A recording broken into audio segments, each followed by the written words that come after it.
With the Mining Indaba starting next week, Jonathan Moore, Managing Director of the Mining Indaba, joins us now from our Cape Town studios to share his thoughts on the current state of mining in Africa. Jonathan, good to have you with us. I take it that's the perfect place to start. Your view on the current mining environment across the continent. How do we fare?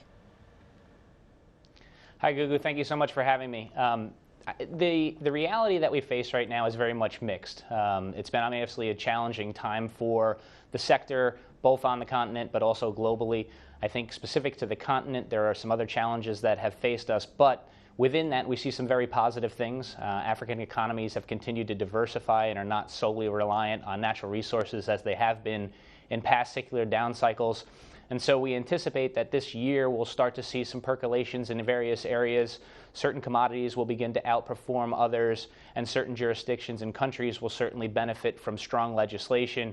And then obviously that'll translate to success for certain companies. I do think what we'll see is a continued mixed reality, and that certain companies will continue to struggle given the depressed commodity cycle that we'll still continue to see into 2015. I want us to get into commodities in a moment or two, because you've also got an interesting guest speaker lined up to talk on certain elements of that. But I want to get your view on the cut on capex spend.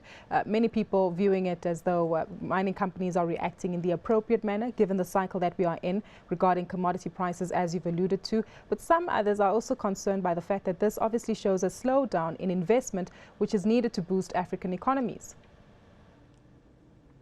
It's certainly a combination of both. I think the mining companies have done fantastic work in really getting down to what core practices are going to make them successful. I think they've cleaned up their balance sheets. I think they've done the right things as it relates to their finances. But obviously there hasn't been the inflow of capital that we'd like to see into the sector. There hasn't been exploration in the manner in which that you'd expect it to be. And that will at some point start to catch up. And that was one of the things that will ultimately begin to pull us out of the cycle that we're in from a downward perspective. What about labor? Is that still on the agenda, especially from a South African perspective?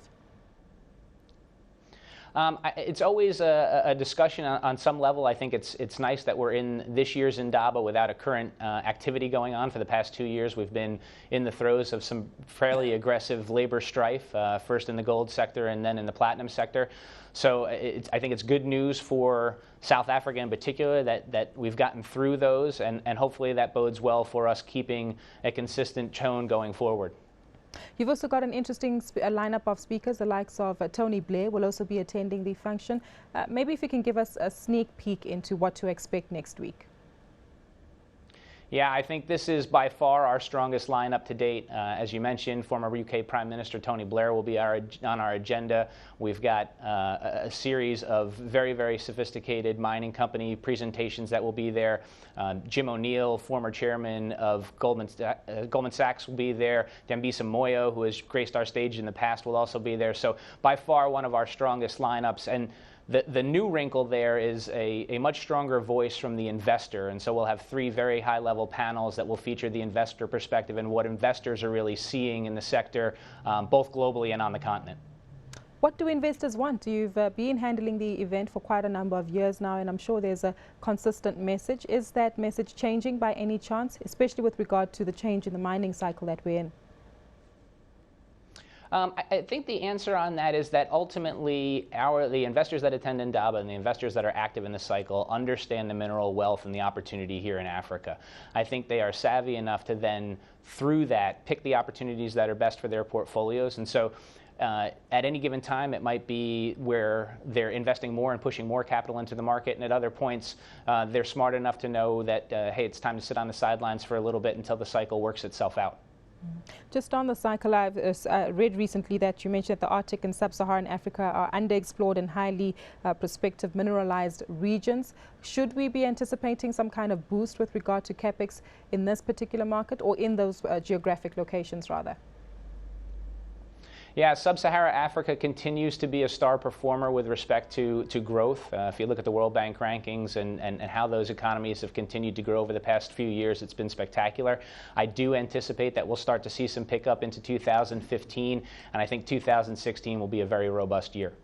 But what about the government policies and legislative environment? Is this counteracting the capex spend and FDI that we should be seeing?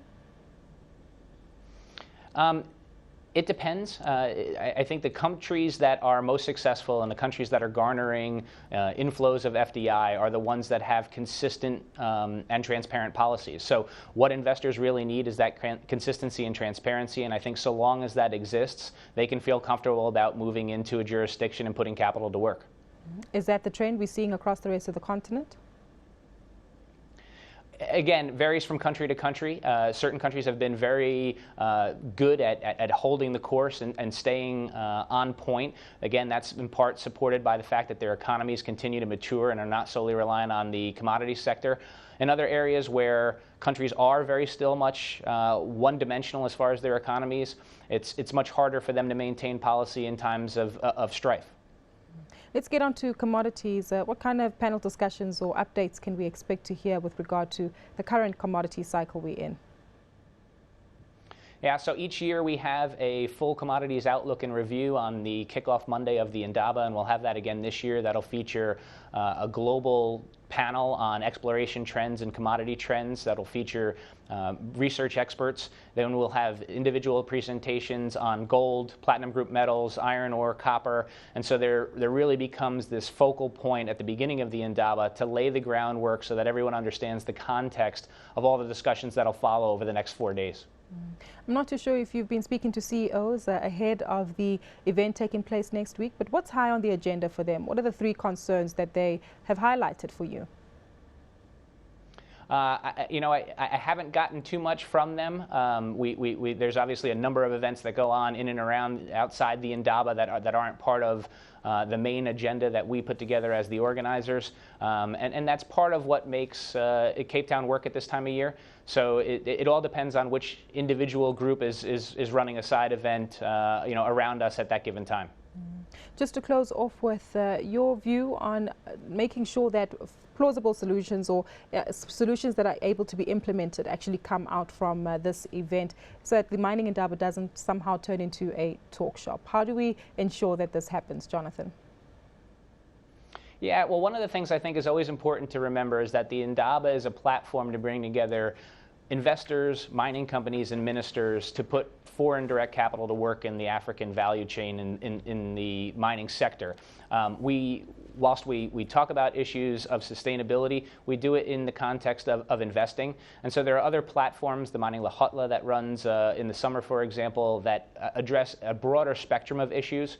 And so when we come out and look at the outcomes that we want to come out of the Mining Indaba, it's really about deal making, it's about putting investors in front of mining companies and driving that investment back into the sector.